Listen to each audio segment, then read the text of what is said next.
to Shelbyville in the conversation with our very special guest, Mr. Randy Carroll, Mayor of the City of Shelbyville. Mayor Carroll, thank you for coming back and sitting down with us once again. Thank you, Mr. Thomas. I always enjoy hearing what's going on in the city. Always a pleasure to be with you. Yes, sir. And today, I know you've got several things you'd like to touch on. What's the first thing that people need to know about here in the city? Well, I think the first thing is TDOT has started construction or work on the Madison Street. We've had the Madison Street has been in bad shape for a while, from about where Domino's is to Circle K. And they have started with the cones and working on drainage areas. Question: what is the drainage? What are they doing? They look like they were putting new metal the metal grates in there and the concrete around that, so that when the pavement comes up, it'll all be even and and all those kind of things. But, so it's not going to change our drainage system. It's just an improvement for the highway to meet the specs of the highway. That's exactly right. And I talked to our public works director, Mr. Valid, the other day, and he said that they're working and waiting on the contractor to start the paving process. They've got some of the equipment parked out there on the Tullahoma Highway. So we're looking forward to that, because that road has been in bad shape for a while. And we know that citizens have been putting up with it, but that's a state road, so we had to wait on TDOT to get that done. We've also got sidewalk grants that we've got approved for Madison Street to North Main, and going back to about Evans Street down here. Right here. Okay. And working on those sidewalks. We got a grant for that. And of course, in some of those grants, it's 100%. We don't have to pay anything. And in some of those grants, we have a portion to pay. And I think that's 10% on that particular grant. We also have sidewalk grant that we've applied for over around Belmont and Depot. Okay. To provide sidewalks, and for folks that live in that area can walk into the city, downtown area if they want to. So we've got that working out right now. As far as city streets, we've done an assessment on the city streets, and we know which ones are in the, greatest need, and also the ones that have the most traffic on them. And we've signed a new contract with a paving contractor, and so we're starting to get busy on that. We want to get those things done if we can. We have to work on streets all the time. You get through with one section, and 5 years down the road, you go right back to it. It's like playing whack-a-mole. You can go over here. There's three others over here that need to deal with. That's exactly right. Annexation. We've just annexed the property, which we had purchased before I became mayor, out on 231 North, which was the Carroll property.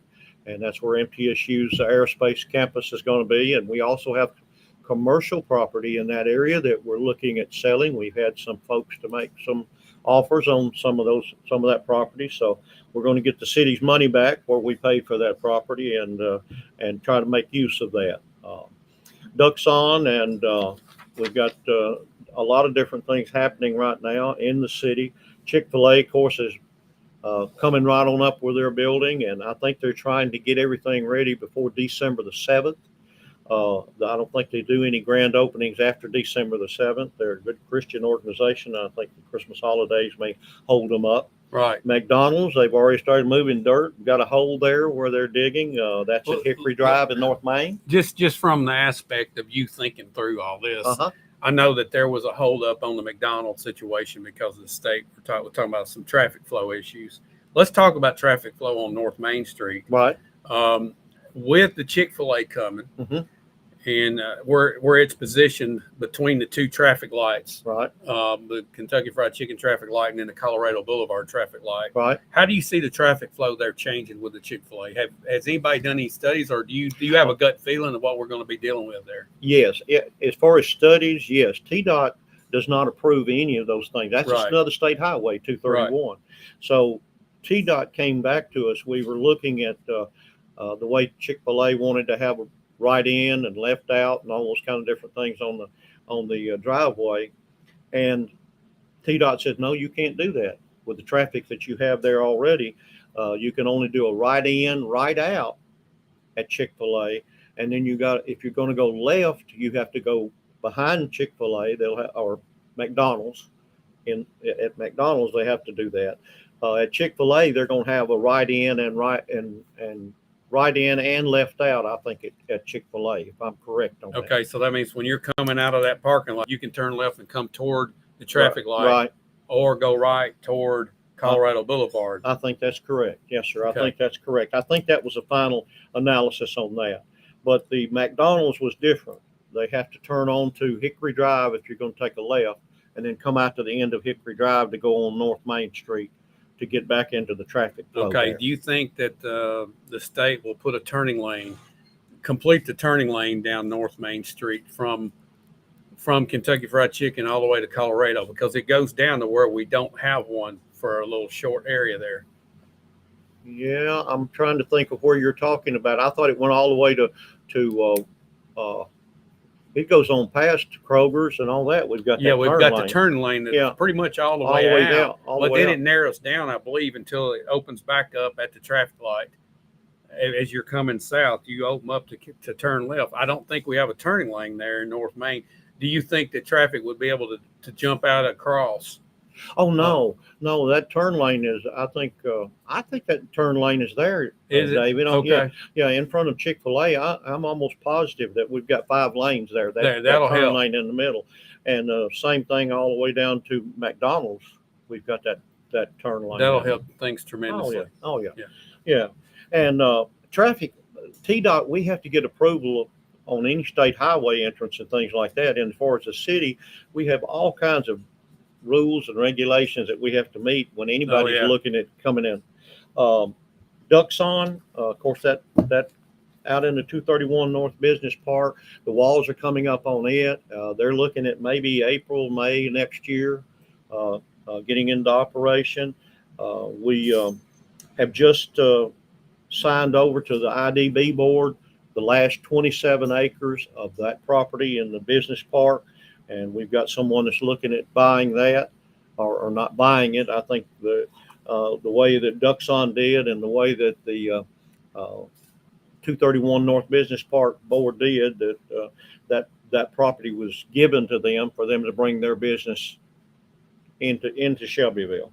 Same thing with this 27 acres. Looks like the same thing on that. Whether they'll need a pilot program, which is delaying taxes and things, I have not heard on that yet, but it's in the IDB's hands at this moment.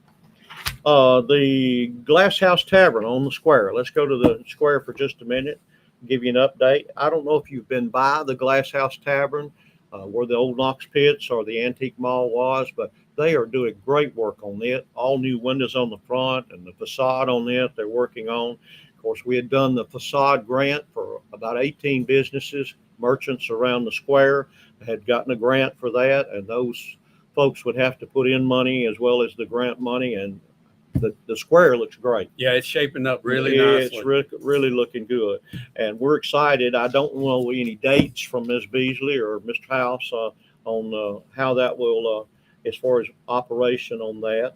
Bedco and Grindstone Cowboy on Spring Street there, the Riverview building. They have started working on that. It has changed hands, and they own that now, and so they're working on that. I got a chance to go down to their facility down in Eagleville a couple of Saturday nights ago, and heard Mr. Campbell singing and all that. And he's got a gold record, The Outskirts of Heaven. When I die, I'm going to be on the outskirts of heaven or something. Very, very good entertainer and things like that. And good people. I think they're going to make nice citizens for Shelbyville if they move to Shelbyville and those kind of things. But their business will be here. The other things that we wanted to talk about was some of the things that we've had happening in Shelbyville in the last few days. We had the Uncle Nearest Balloon Festival at the distillery, and I got a chance to go out there. The crowd was overwhelming. The traffic was on the highway out there, and I don't think they expected that kind of traffic, according to some folks I talked to. And yes, the state troopers were out there, and the county police were out there also. They had to stop traffic and close it for a while, and then I think after some folks left, then they opened it back up and let some people in and those kind of things. But once they got the balloons up, there were about 5 of them and things like that. It was really, really neat.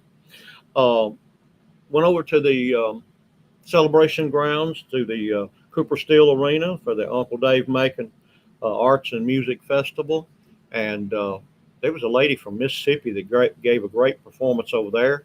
We had the Cloggers from Shelbyville that did a part of the program there that night. And then we had another musical group from Shelbyville that we listened to.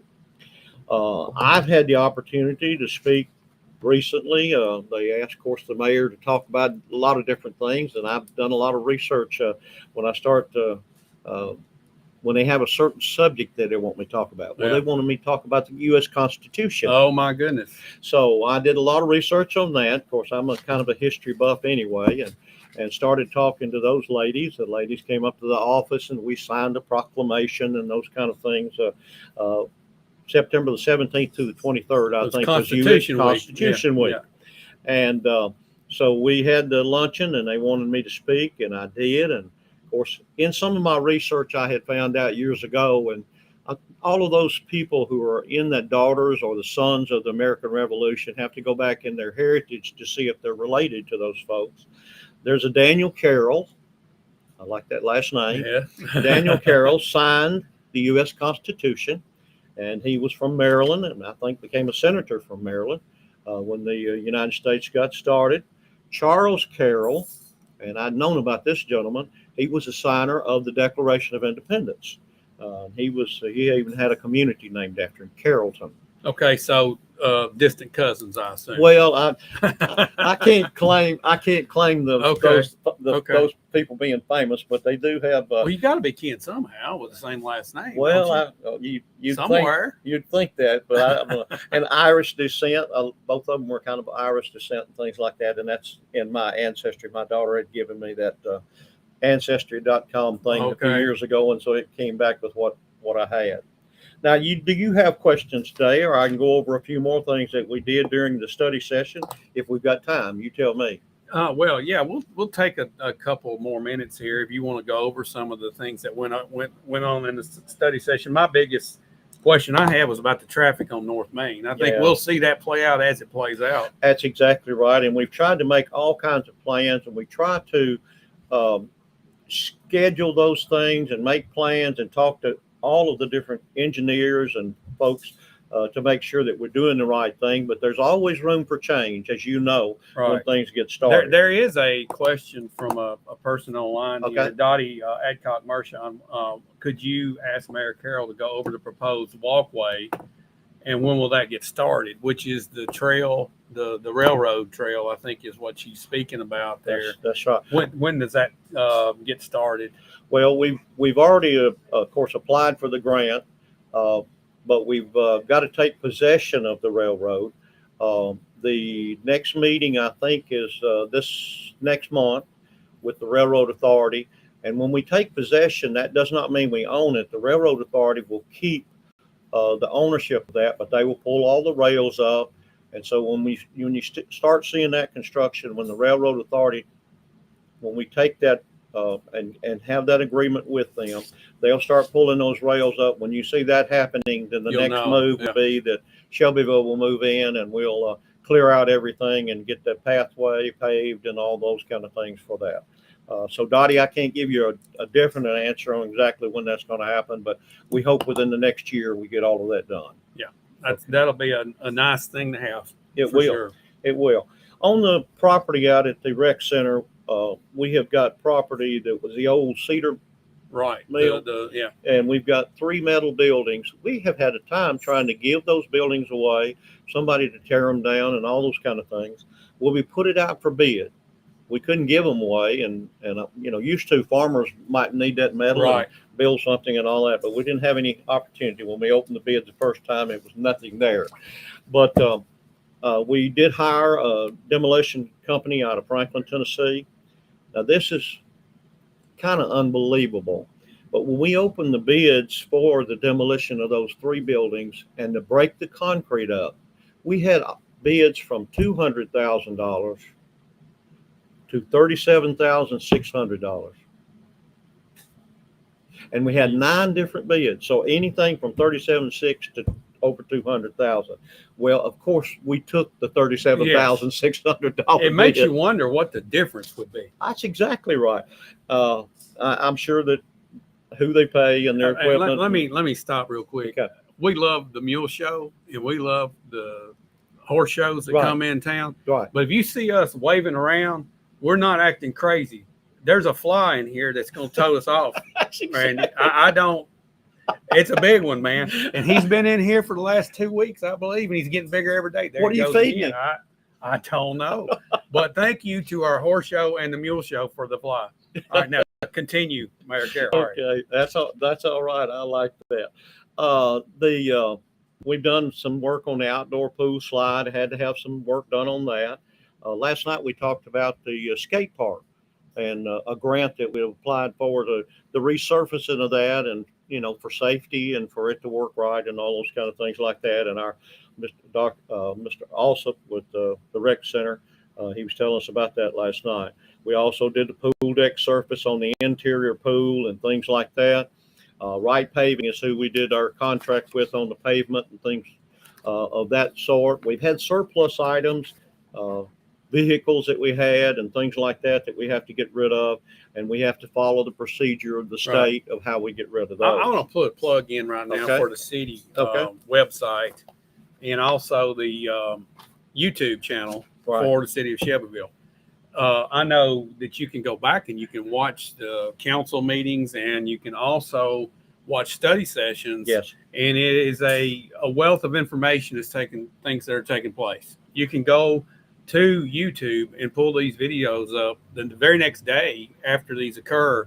And it's a helpful tool for any citizen of the city of Shelbyville that'd like to go watch that. If you can't be in person, hey, it's a substitute, but you can see what's kind of going on with everything you're talking about here. That's exactly right. And we have a lot of business taking place at those meetings, and we do open it up for public comments. There's a new law in the state of Tennessee, July the 1st of this year, that said that we had to have public comments at every meeting, and we do open it up for that.